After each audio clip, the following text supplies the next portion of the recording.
आपने कभी गौर किया है, हम हर रोज खुद को औरों से तौलते हैं। उसका घर बड़ा है, उसके पास नई बाइक है, वो मुझसे बेहतर दिखता है। ये सोच धीरे धीरे हमारी आत्मा को कुतरती है और हम मुस्कुराते हुए भी अंदर से टूटने लगते हैं। मनोविज्ञान कहता है, जब हम बार बार दूसरों से खुद की तुलना करते हैं तो हम न अपने लक्ष्य तय कर पाते हैं और न अपनी पहचान। हम सिर्फ एक प्रतिबिंब बन जाते हैं दूसरों की उम्मीदों, उनकी चीजों और उनकी तस्वीरों का। और यह आदत सिर्फ बड़ों की नहीं, बच्चों की भी है। क्योंकि जब एक बच्चा देखता है कि उसकी चीजें कम हैं, उसकी तारीफ नहीं हो रही, तो वो अपनी काबिलियत पर शक करने लगता है। वो ये मान लेता है कि शायद मैं उतना अच्छा हूं ही नहीं। आज मैं ऐसे ही एक बच्चे अमन की कहानी सुनाने जा रहा हूं, जिसने खुद को दूसरों से तौलते तौलते खुद से नफरत कर ली थी, लेकिन फिर एक दिन तुलना की इस आदत को खुद की ताकत में बदल दिया। इस कहानी को सुनिएगा जरूर, क्योंकि ये सिर्फ अमन की नहीं है, बल्कि हर उस दिल की है जो किसी और के होने की चाह में खुद को खो बैठा है। अगर आप हमारे चैनल पर पहली बार आए हैं तो इस सफर का हिस्सा बनिए, क्योंकि यहाँ हम बात करते हैं उन कहानियों की जो मन से जुड़ती हैं और जिंदगी को बदलती हैं। वीडियो को लाइक कीजिएगा, शेयर कीजिएगा, ताकि कोई बच्चा खुद से हार न माने, और सब्सक्राइब भी कीजिएगा अल्फाज जंक्शन को, जहां हर अल्फाज किसी की जिंदगी बदल सकता है। सूरज की हल्की किरणें अभी अभी पहाड़ियों के पीछे से निकल रही थी। गांव की संकरी गलियों में हलचल शुरू हो चुकी थी। कहीं गायों की घंटियों की आवाजें थी, कहीं लकड़ियों के चूल्हे से उठता धुआं। एक साधारण लेकिन सजीव सुबह थी। एक छोटे से मिट्टी पत्थर के घर के आंगन में एक लड़का बैठा था, अमन। उसकी माँ पुराने स्कूल यूनिफॉर्म को इस्त्री कर रही थी। यूनिफॉर्म जो अब हल्का पीला पड़ चुका था, कॉलर थोड़ा घिस चुका था, लेकिन फिर भी माँ के हाथों की आयरनिंग में एक उम्मीद की चमक थी। अमन धीरे धीरे अपने टूटे बैग में किताबें भर रहा था। बैग की जिब एक तरह से खुली हुई थी। उसे बार बार समेट कर वह पिन से बंद करने की कोशिश करता। उसके घिसे हुए जूते कई बरस पुराने थे, लेकिन आज भी उसने उन्हें कपड़ों से पोंछा और फिर वही आंगन की सीढ़ियों पर बैठकर कुछ सोचने लगा। सोच क्या थी? वही जो हर उस बच्चे के मन में होती है जो दूसरों से खुद की तुलना करने लगता है। उसके मन में बार बार ख्याल आ रहे थे, आज फिर स्कूल में सब मेरी हालत पर हंसेंगे। विवेक तो फिर नया बैग लेकर आया होगा, और वो स्मार्टफोन भी जो उसने पिछली बार क्लास में दिखाया था। काश मैं भी उसके जैसा होता। अमन की आंखों में कोई खास चमक नहीं थी, मगर एक सवाल बार बार उभर रहा था, क्यों हर चीज मेरे पास नहीं है जो उसके पास है? क्या मैं कमजोर हूं? क्या मैं पिछड़ा हूं? अमन अपनी सोच की इस गहराई में डूबता जा रहा था। कभी कभी तुलना वो दीमक होती है जो आत्मविश्वास को भीतर से खोखला कर देती है और हमें पता भी नहीं चलता। उसकी माँ ने जब देखा कि अमन कहीं खोया हुआ है तो धीरे से पास आकर बोली, बेटा जल्दी करो, स्कूल की घंटी बजने वाली होगी। ये लो, रोटी और गुड़ रख लिया है ना? अमन ने बस गर्दन हिला दी, कुछ बोला नहीं। माँ समझ गई, आज फिर वही बात है। मगर क्या कहे? वो खुद जानती थी कि उनके पास महंगे बैग या स्मार्टफोन खरीदने के पैसे नहीं हैं, लेकिन माँ की ममता चुपचाप अमन के सिर पर हाथ फेरते हुए बोली, बेटा चीजें बड़ी नहीं होती, सोच बड़ी होती है। मेहनत करो, एक दिन सब कुछ होगा, बस खुद को छोटा मत समझो। अमन चुपचाप बैग उठाकर चल पड़ा। उसके चाल में कोई जोश नहीं था, कदम भारी थे और आंखों में सोच का समंदर। अमन जिस दौर से गुजर रहा था वो हर उस किशोर के जीवन में आता है जहां उसे आइडेंटिटी क्राइसिस महसूस होती है, जब वो अपनी असली पहचान को दूसरों के आधार पर मापने लगता है। यह कंपैरेटिव आइडेंटिटी कंफ्यूजन का समय होता है, जब व्यक्ति खुद को खुद की नजरों में कम समझने लगता है।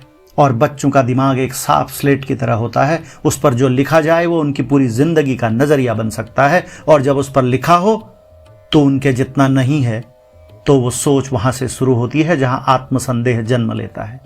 क्लास में पढ़ाई चल रही थी।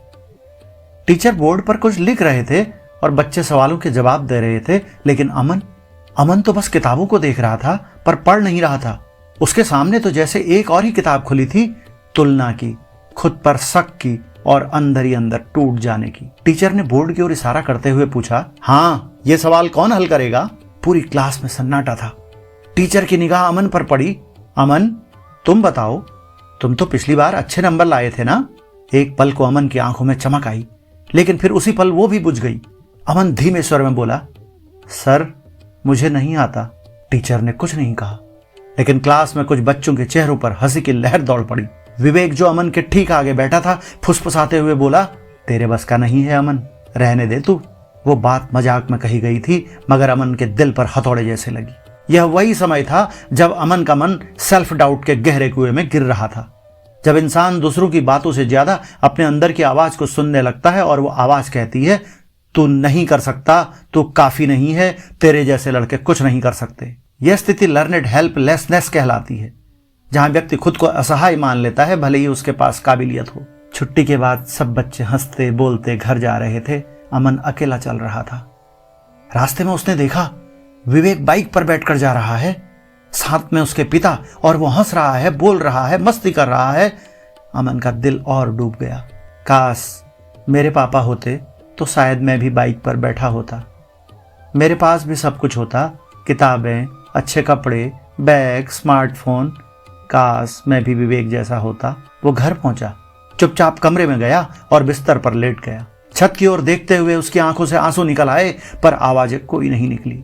जब हम खुद से हार जाते हैं ना, तब कोई मुकाबला जीतने का मतलब नहीं रह जाता। शाम को माँ कमरे में आई, देखा अमन चुपचाप बैठा है किताबें खोले बिना।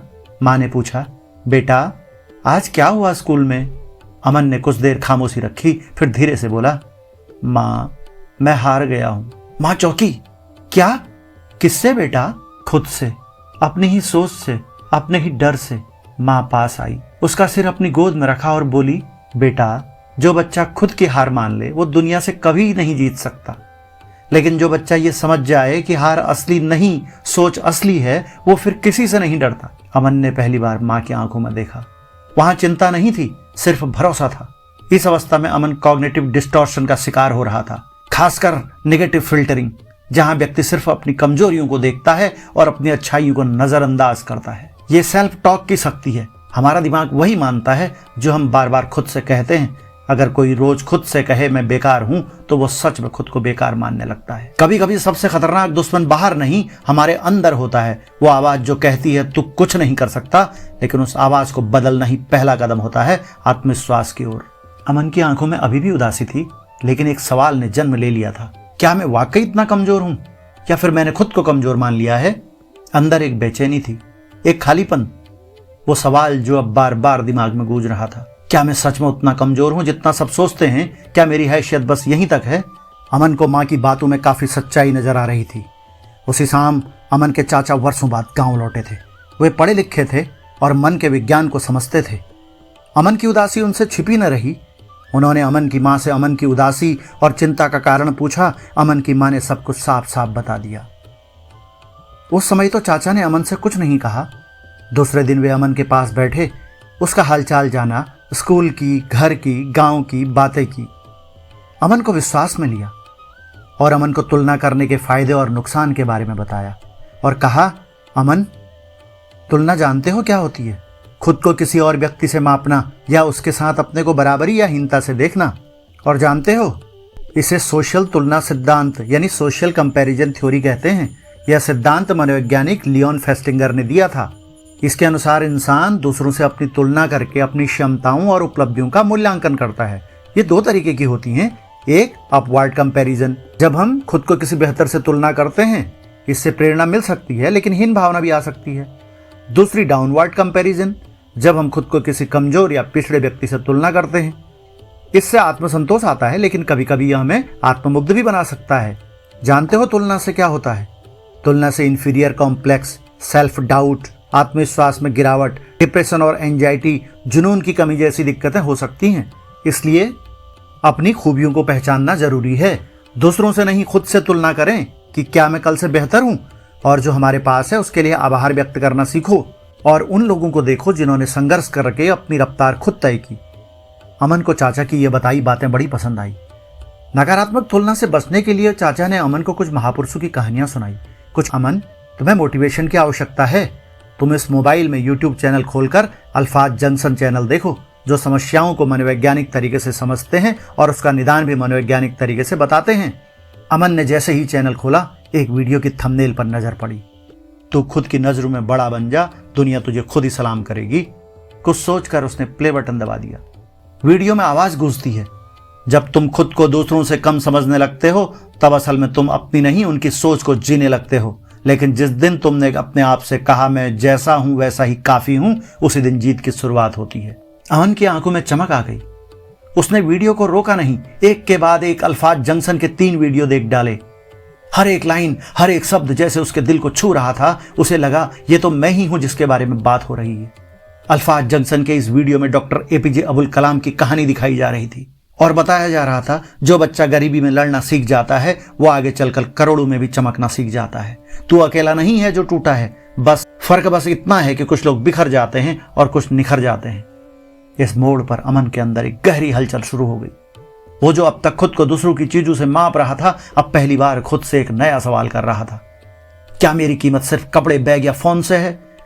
क्या आत्मसम्मान दूसरों की तुलना से तय होता है या फिर मेहनत, सोच और साहस से? यह बदलाव था सेल्फ अवेयरनेस का। यही वो मनोवैज्ञानिक बिंदु होता है जब किसी किशोर में फिक्स्ड माइंडसेट की जगह ग्रोथ माइंडसेट जन्म लेता है। वो समझता है कि काबिलियत सीखी जा सकती है, परिस्थितियां बदली जा सकती है।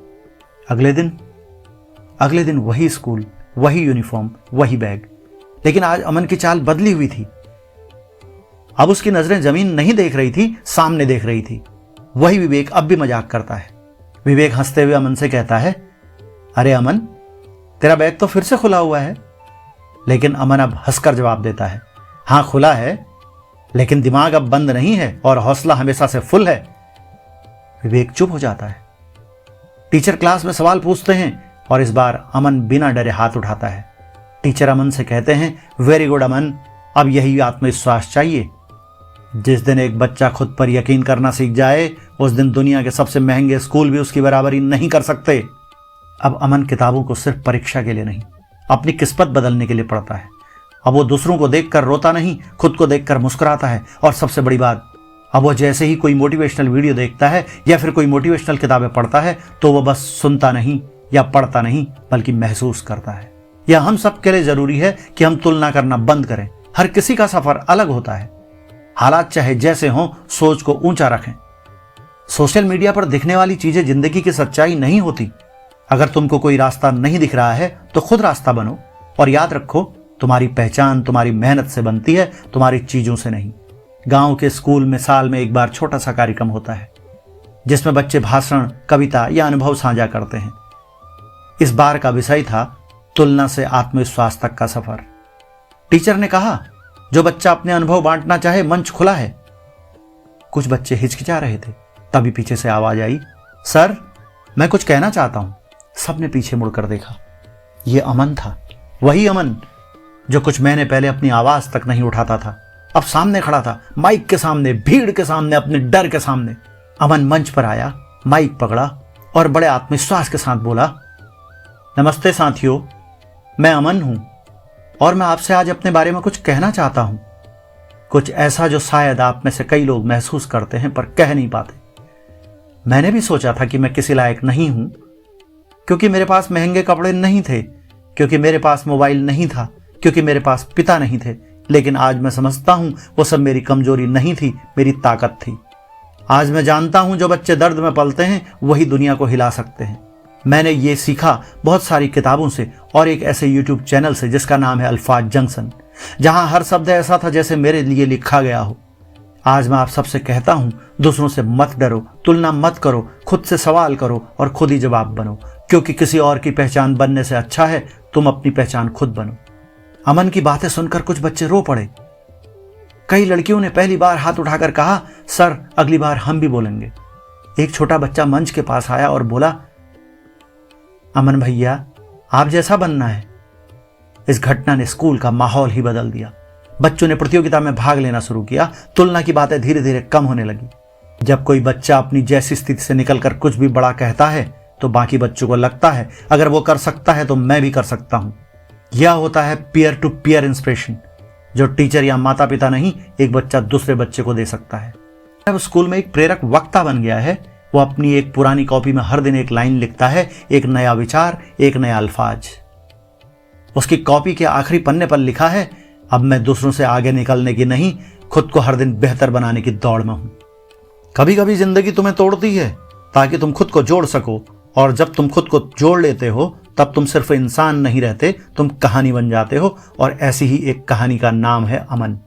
एक अमन ने जब अपनी सोच बदली तो उसका गांव बदला, उसका स्कूल बदला और उसके जैसे कई बच्चे बदल गए। क्योंकि जब एक बच्चा दूसरों के तानों से नहीं, अपने इरादों से परिभाषित होता है, तब वो सिर्फ नाम नहीं बनता, एक मिसाल बन जाता है। अगर आप भी किसी तुलना से टूटे हुए हैं तो आज खुद से एक वादा करिए, मैं अपनी पहचान खुद बनाऊंगा, दूसरों की सोच से नहीं, अपने हौसले से। और अगर ये कहानी आपके दिल को छू गई तो इसे किसी ऐसे बच्चे तक जरूर पहुंचाएं जो अभी खुद से लड़ रहा हो। कमेंट में लिखिए, मैं अपनी पहचान खुद बनाऊंगा, ताकि दुनिया देखे आप कितने मजबूत हैं। और हाँ, अल्फाज जंक्शन पर हर हफ्ते ऐसी कहानियां आती हैं, सब्सक्राइब जरूर कीजिए, क्योंकि अगली कहानी शायद आपकी हो।